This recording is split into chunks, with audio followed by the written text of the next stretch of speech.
Okay, welcome back to Commanders Forever, episode 4, even though it is week 8 of the NFL, and we haven't made an episode in the past 4 or 5 weeks. So, today's episode is going to be about our upcoming game, which is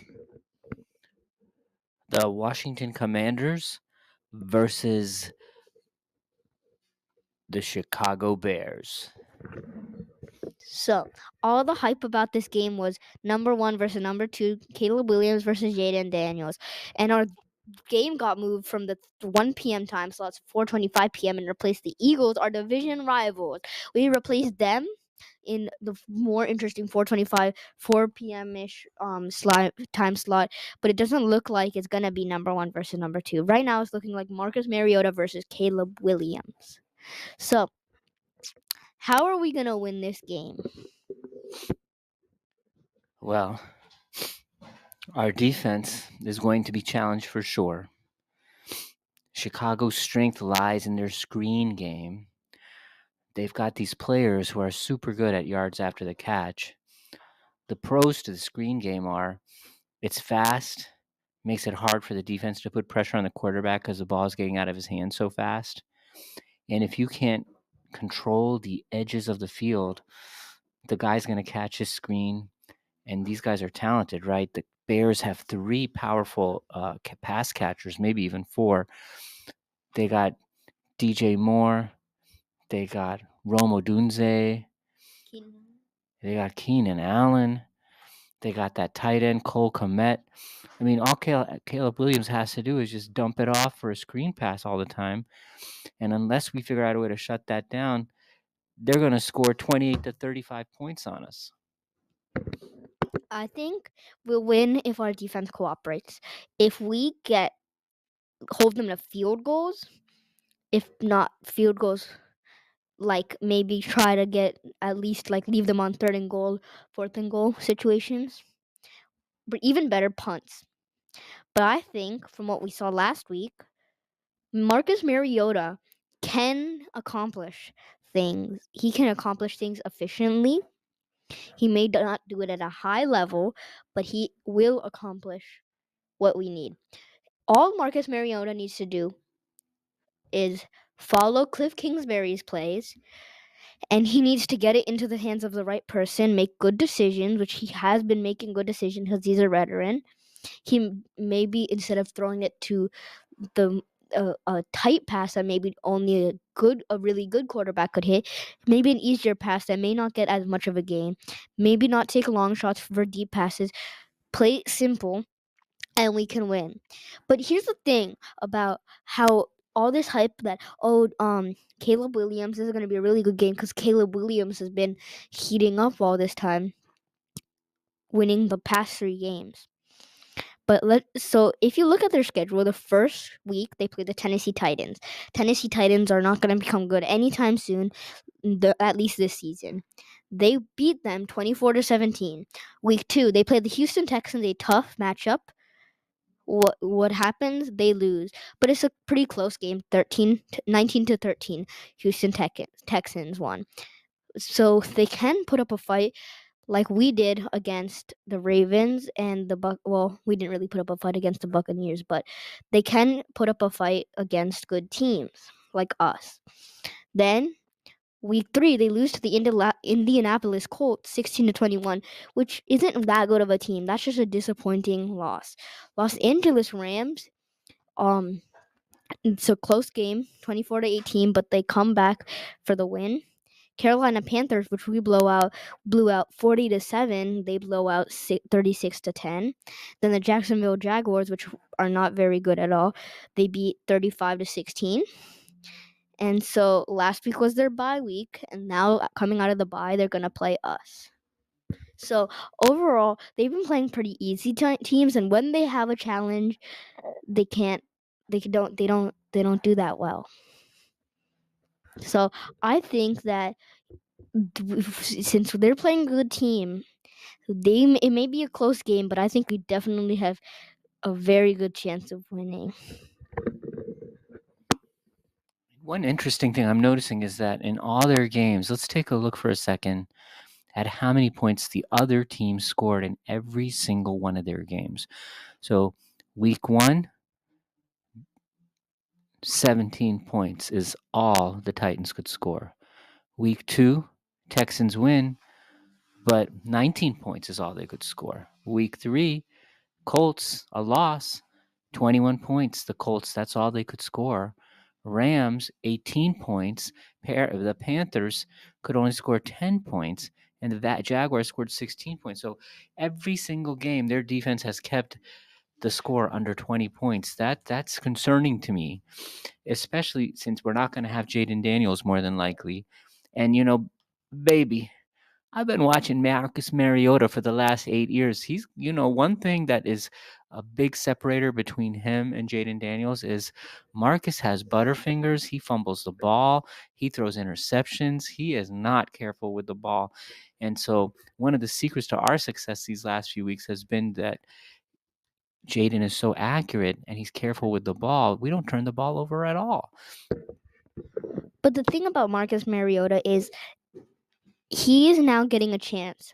He's not number 5 quarterback. He's getting more attention cuz this coaching staff, they know that they need to coach everybody equally. Like, for example, if you take a look at Seattle earlier in the preseason, when Geno Smith got injured, all of a sudden Sam Howell started showing talent because he was getting coached better. But the thing about our team is everyone gets coached equally.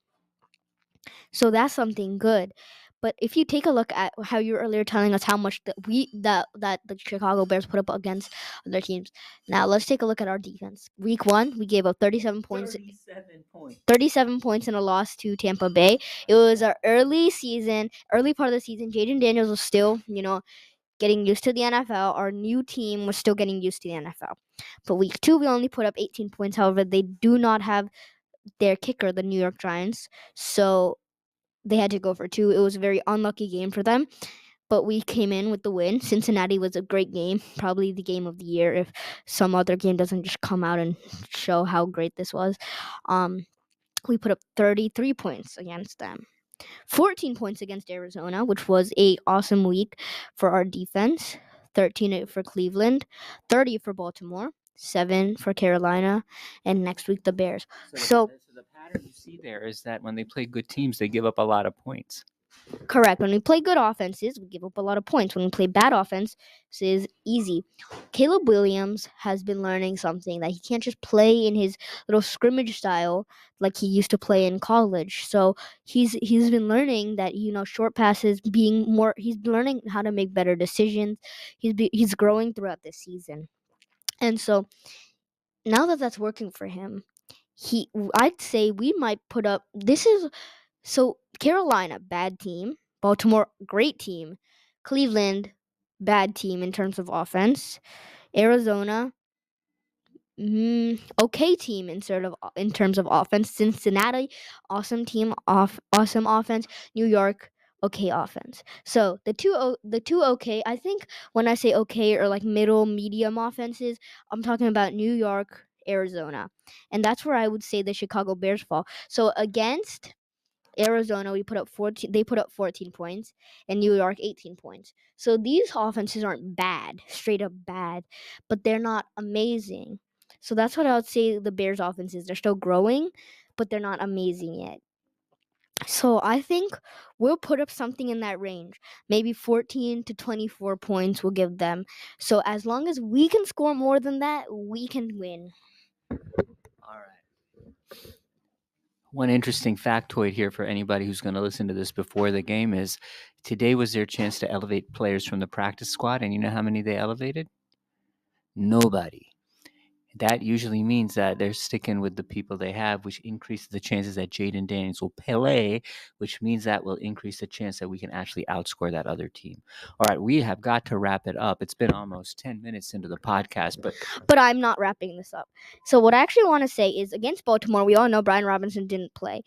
And if you're a Commanders fan, you know this. Brian Robinson is crucial to our offense because the coaching staff they knew that would affect our play. That would affect a lot of factors. Our run game, we would have to be more careful, throw the ball more often because we don't have our number one running back. We can't get those power runs Brian Robinson gives us. We can only get those really fast, swift, awesome runs that Eckler and Jeremy McNichols give us. So Dan Quinn and all of coaching stuff, they knew Brian Robinson couldn't play, even though Brian Robinson was like, I feel perfect. I want to play. And all these players, most of the time, they feel like they want to play when they have an injury, and many players are like that. They say, I want to play, even though I'm injured. But Dan Quinn said, "Sorry, but you're injured. You're not going to be able to play."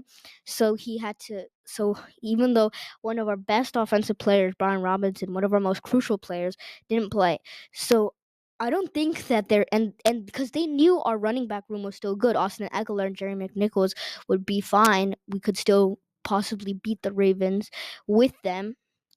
And so Dan Quinn and all the coaching staff, they think Marcus Mariota is good. They think we can win with him. So if they think that, they will have no problem letting Jaden Daniels sit this one out because they want to do what's best for Jaden Daniels.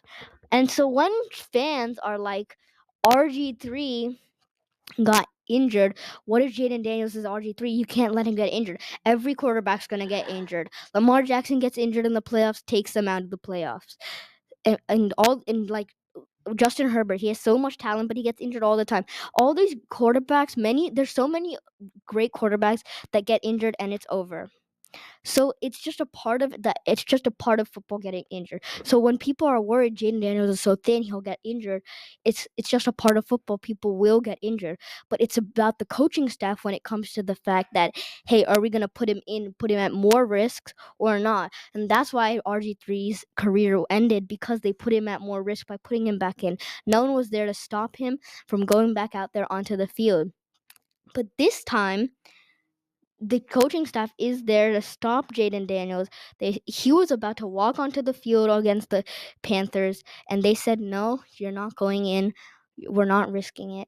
So this coaching staff knows. They think more about the long term. They don't think about, oh, are we gonna win the game or not because of this? Because it's not like we're in week 16, where if we lose this game, we're out of the playoffs. So maybe if we're in that situation, maybe if Jaden Daniels wasn't fully recovered, maybe they'd put him in. But it's week 8. We're 5-2. If we lose, we'll drop to 5-3. We'll still be definitely in the playoffs. Um, Depending on whether or not Philadelphia wins or not. So I think Jaden Daniels will probably not play, because even if he is healthy enough to play, Dan Quinn and their coaching staff is probably not going to feel comfortable putting him in, because they know that they want him to get fully healed, have his full potential for when he plays, so that he can come in and not play limited, but they want him to come back in, play at his top level, and make big plays. They don't want someone who's average, because Jaden Daniels injured is going to be as good as Marcus Mariota fully healthy. So they'll probably put in Marcus Mariota, and will probably win with Marcus Mariota. I think we could win too. We got the better coach. We have a real home field advantage. We have a defense that I feel they're polished and mature and better.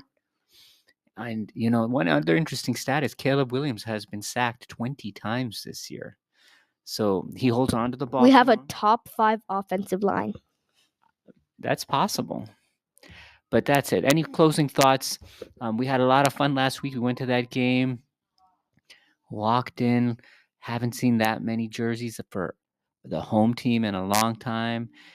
Almost all the seats were filled. Over 63,000 people were there.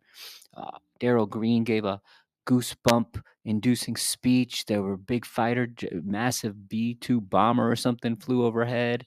We scored 6 times. 6 times we got to hear the fight song. Fireworks this time. Some cool sort of intros and videos. I mean, it was really... And there was even a wave there. So when you talk about home field advantage, that's home field advantage right there. I mean, this franchise has turned it around ever since we drafted Jaden Daniels. So here's my quick game. First quarter, Marcus Mariota just doesn't play well. We score only 3 points. They're up 10-3. First quarter. We go into the second quarter, and Marcus Mariota just comes out, completes every pass on the drive like he did against that Panthers when there was like less than a minute left and we scored a touchdown. He comes in, he plays quick game, completes his passes, makes good decisions, is patient, does all those good things that he does that makes him, makes teams want him. And then he uses his veteran knowledge. He scores us a touchdown. It's 10-10. Our defense can hold them to 10. Then we get the ball back. We take the lead. It's 13-0. 13-10 at the end of the half. Then we receive the ball. Then we add 7 more, 20-10. So now Chicago comes back. It's 17-20 with 5 minutes left in the fourth quarter. This could be the game if we don't score a touchdown here, because they could come back definitely. So we score a touchdown, 27-17. Then the Bears score a touchdown, and with a minute left, we take a kneel and we win the game by like a little bit. That's how I think this is gonna go. This is how I think we're gonna win. I think that's reasonable. That is reasonable. I do have high hopes for tomorrow. So thanks for listening, everybody. Had a good time. Hey, Sakina, before we wrap up, when you're a little old lady someday, hopefully, like what's the one play from that Carolina Panthers game that you're going to remember? The one play I think I'll remember is the pick 6 we got Dante Fowler. That is also the play I'm going to remember. I've never seen a pick 6 live like that. That was an amazing feat, and we never look back after that. That's just what I'm telling you. Momentum in a game, emotion in a game, it matters. You're going to need that too. You just wrapped up your regular season for basketball. You're like 4-2, 5-2, something like that, and the playoffs are about to start. I mean, do you get energy from the crowd when they're like yelling defense and cheering you on? Do you feel the emotion and a little extra power when you're playing? Like, is that a real thing for athletes? Definitely it is. Yeah, and the thing about that Dante Fowler thing is I was kind of confused. I'm like, oh, obviously this isn't gonna stand. This is just some like, incomplete. He picked it off the ground and he ran into the end zone. It's not real. But then all of a sudden you realize when there's 6 points on the board that it is real. Like it's sometimes with this team, when things happen, you will be like, did that actually just happen? Like with the Emmanuel Forbes thing, they almost took away that interception from us. And I think the referees are going to be a big part of this game. If they are in our favor, or if they're just a regular referee that just refs equally, and the amount of penalties they have is not 0 and the amount we have is 8, then we can win the game. If the referees take away our red zone opportunities, take away our third downs, that is how we're going to lose. No doubt about it. In a close game, which this will be for most of the game, I think, the big vulnerability of playing a close game is you're at the mercy of idiotic referees who are going to undo successes and punish you for things you didn't do. But that's the way of the universe, baby. Roll with the punches. See you next week. Okay. Thank you for joining us on Commanders Forever, episode 4.